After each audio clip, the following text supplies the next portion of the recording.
Welcome to Audiobook Heaven.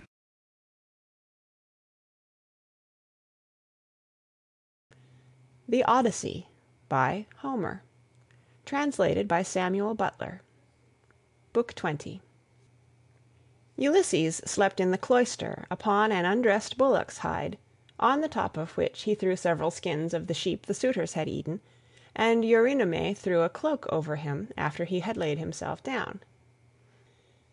There, then, Ulysses lay wakefully brooding upon the way in which he should kill the suitors, and by the women who had been in the habit of misconducting themselves with them left the house giggling and laughing with one another. This made Ulysses very angry, and he doubted whether to get up and kill every single one of them then and there, or to let them sleep one more and last time with the suitors. His heart growled within him, and as a bitch with puppies growls and shows her teeth when she sees a stranger, so did his heart growl with anger at the evil deeds that were being done. But he beat his breast and said, "Heart, be still! You had worse than this to bear on the day when the terrible Cyclops ate your brave companions, yet you bore it in silence till your cunning got you safe out of the cave, though you made sure of being killed." Thus he chided with his heart, and checked it into endurance, but he tossed about as one who turns a paunch full of blood and fat in front of a hot fire, doing it first on one side and then on the other, that he may get it cooked as soon as possible. Even so did he turn himself about from side to side, thinking all the time how, single-handed as he was, he should contrive to kill so large a body of men as the wicked suitors. But by and by Minerva came down from heaven in the likeness of a woman, and hovered over his head, saying, "My poor unhappy man, why do you lie awake in this way?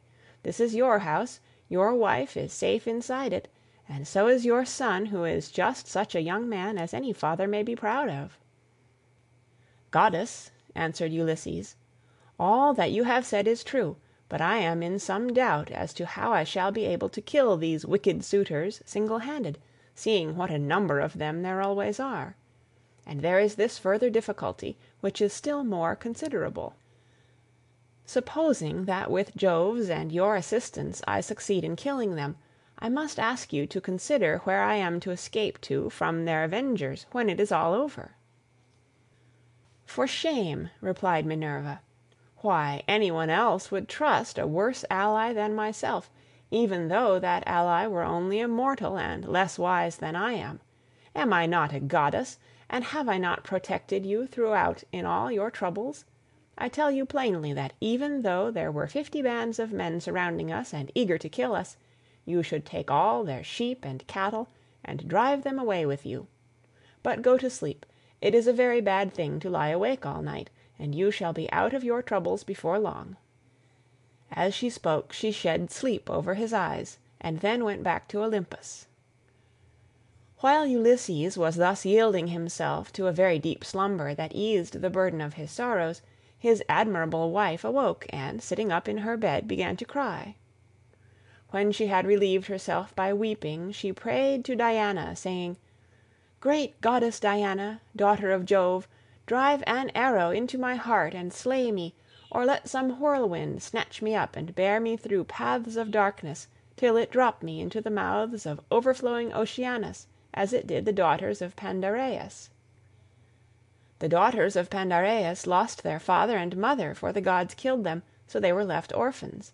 But Venus took care of them, and fed them on cheese, honey, and sweet wine. Juno taught them to excel all women in beauty of form and understanding. Diana gave them an imposing presence, and Minerva endowed them with every kind of accomplishment. But one day when Venus had gone up to Olympus to see Jove about getting them married, for well does he know both what shall happen and what not happen to every one, the storm winds came and spirited them away to become handmaids to the dread Erinyes. Even so I wish that the gods who live in heaven would hide me from mortal sight, or that fair Diana might strike me, for I would fain go even beneath the sad earth if I might do so still looking towards Ulysses only, and without having to yield myself to a worse man than he was. Besides, no matter how much people may grieve by day, They can put up with it so long as they can sleep at night, for when the eyes are closed in slumber people forget good and ill alike, whereas my misery haunts me even in my dreams. This very night methought there was one lying by my side who was like Ulysses as he was when he went away with his host. And I rejoiced, for I believed that it was no dream, but the very truth itself. On this day broke, but Ulysses heard the sound of her weeping, and it puzzled him, for it seemed as though she already knew him and was by his side. Then he gathered up the cloak and the fleeces on which he had lain, and set them on a seat in the cloister, but he took the bullock's hide out into the open. He lifted up his hands to heaven and prayed, saying, "Father Jove, since you have seen fit to bring me over land and sea to my own home, after all the afflictions you have laid upon me, give me a sign out of the mouth of some one or other of those who are now waking within the house, and let me have another sign of some kind from outside." Thus did he pray. Jove heard his prayer, and forthwith thundered high up among the clouds from the splendor of Olympus, and Ulysses was glad when he heard it. At the same time within the house a miller woman from hard by in the mill room lifted up her voice and gave him another sign. There were 12 miller women whose business it was to grind wheat and barley, which are the staff of life. The others had ground their task and had gone to take their rest, but this one had not yet finished, for she was not so strong as they were, and when she heard the thunder she stopped grinding and gave the sign to her master. "Father Jove," said she, "you who rule over heaven and earth, you have thundered from a clear sky without so much as a cloud in it, and this means something for somebody. Grant the prayer, then, of me your poor servant who calls upon you, and let this be the very last day that the suitors dine in the house of Ulysses. They have worn me out with the labor of grinding meal for them, and I hope they may never have another dinner anywhere at all." Ulysses was glad when he heard the omens conveyed to him by the woman's speech, and by the thunder, for he knew they meant that he should avenge himself on the suitors. Then the other maids in the house rose and lit the fire on the hearth. Telemachus also rose and put on his clothes. He girded his sword about his shoulder, bound his sandals on his comely feet, and took a doughty spear with a point of sharpened bronze. Then he went to the threshold of the cloister, and said to Eurycleia, "Nurse, did you make the stranger comfortable, both as regards bed and board, or did you let him shift for himself? For my mother, good woman though she is, has a way of paying great attention to second-rate people, and of neglecting others who are in reality much better men." "Do not find fault, child," said Eurycleia, "when there is no one to find fault with. The stranger sat and drank his wine as long as he liked. Your mother did ask him if he would take any more bread, and he said he would not.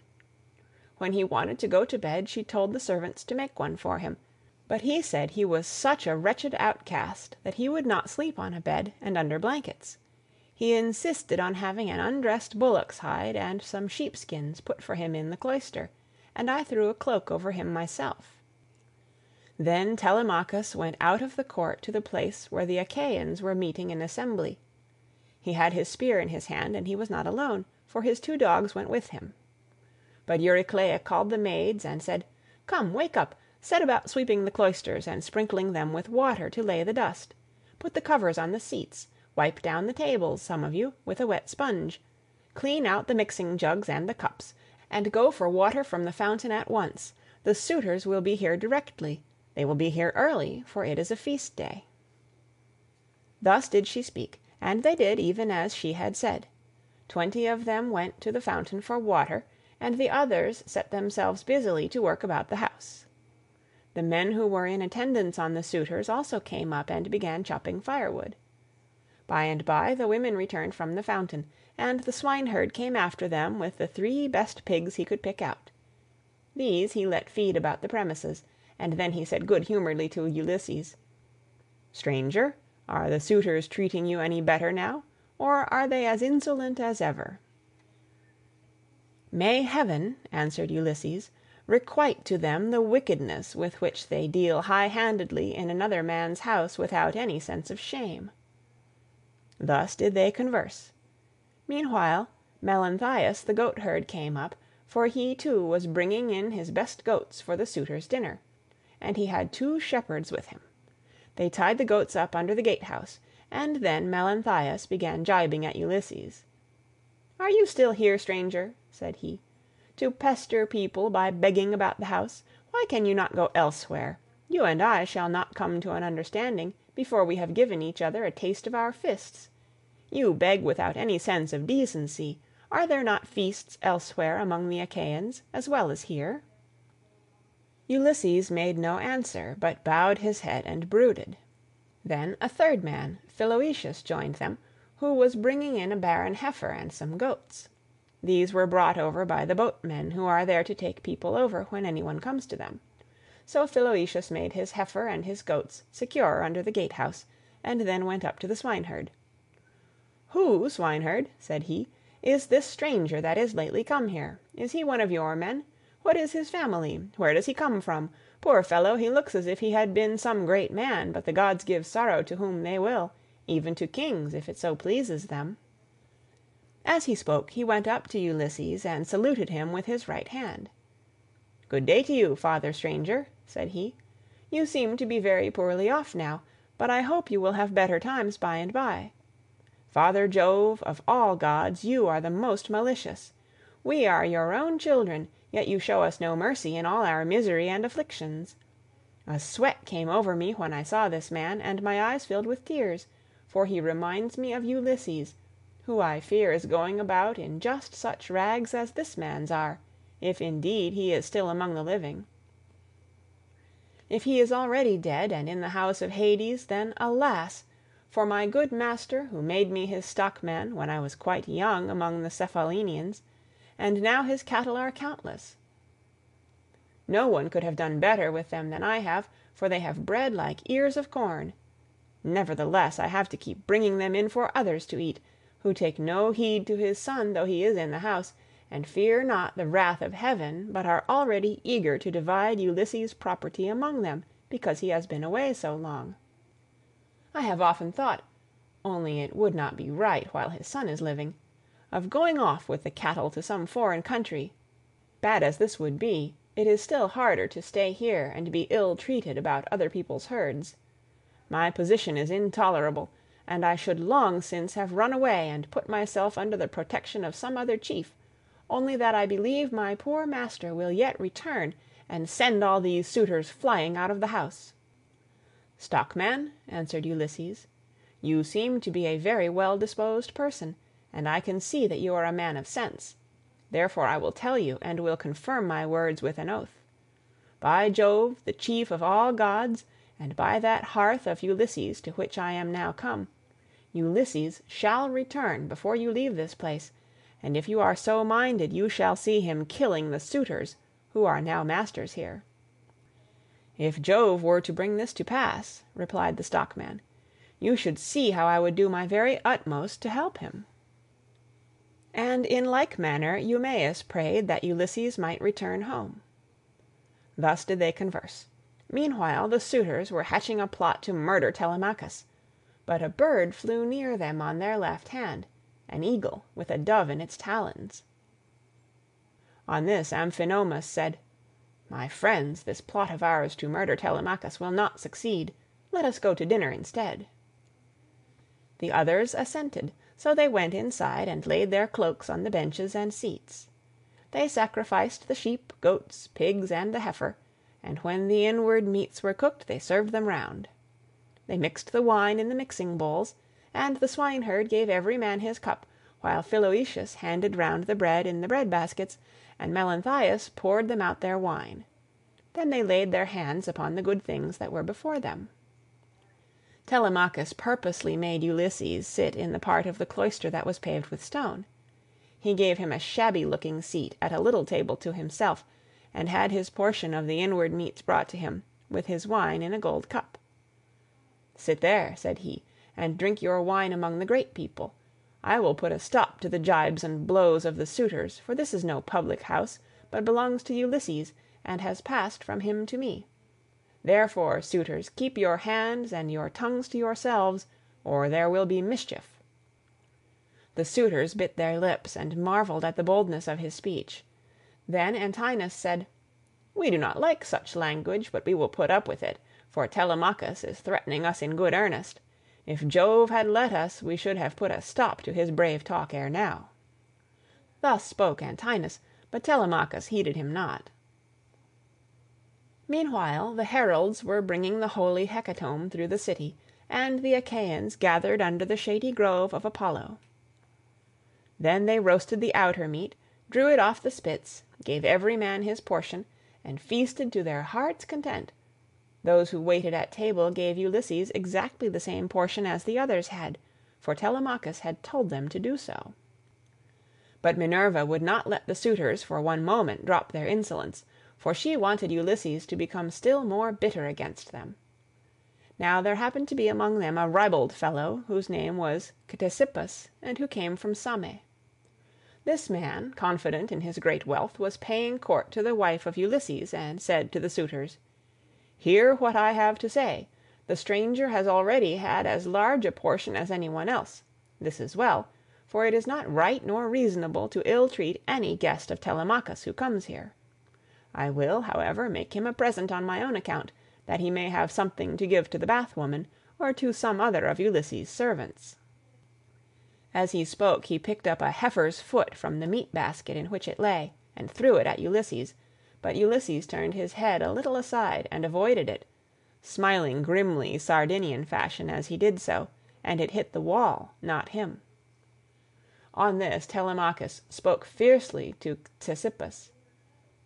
"It is a good thing for you," said he, "that the stranger turned his head so that you missed him. If you had hit him I should have run you through with my spear, and your father would have had to see about getting you buried rather than married in this house.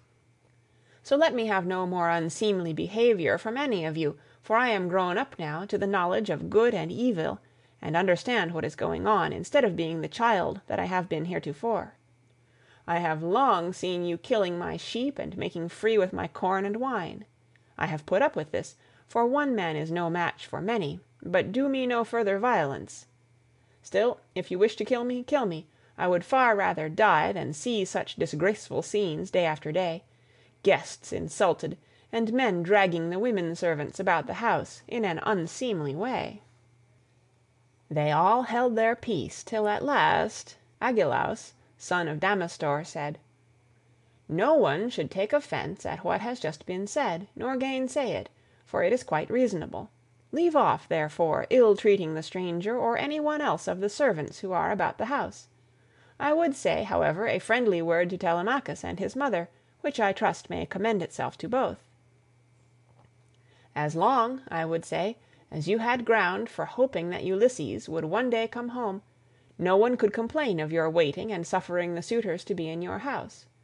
It would have been better that he should have returned, but it is now sufficiently clear that he will never do so. Therefore talk all this quietly over with your mother, and tell her to marry the best man, and the one who makes her the most advantageous offer. Thus you will yourself be able to manage your own inheritance, and to eat and drink in peace, while your mother will look after some other man's house, not yours." To this Telemachus answered, "By Jove, Agelaus, and by the sorrows of my unhappy father, who has either perished far from Ithaca, or is wandering in some distant land, I throw no obstacles in the way of my mother's marriage. On the contrary, I urge her to choose whomsoever she will, and I will give her numberless gifts into the bargain. But I dare not insist point blank that she shall leave the house against her own wishes. Heaven forbid that I should do this."